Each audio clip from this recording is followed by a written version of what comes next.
Naging pahirapan ang paghuli sa isang lalaki sa Pasay City na may kaso ng pangahalay sa 12 anyos na babae sa Negros Occidental. At yan po ang tinutukan ni James Agustin.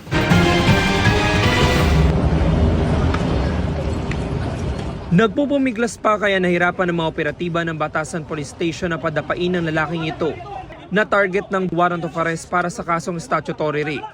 Ang 34 anyos sa lalaki, kadarating lang sa isang bus terminal sa Pasay nang siya ay maaresto.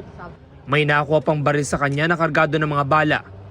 Nakatanggap po tayo ng impormasyon na cited itong suspect somewhere in Bicol. Na-monitor natin na papatawid siya ng Maynila and then doon na natin siya inabangan sa may Pasay terminal, bus terminal. Ayon sa pulisya, nangyari ang krimen Pebrero noong nakaraang taon sa Manaplan, Negros Occidental. 12 anyos ang babaeng biktima ng pangahalay. Sa imbestigasyon na pag-alaman na hindi lisensyado ang nakuhang baril mula sa lalaki, inalam pa ng pulisya kung nagamit ito sa ibang krimen.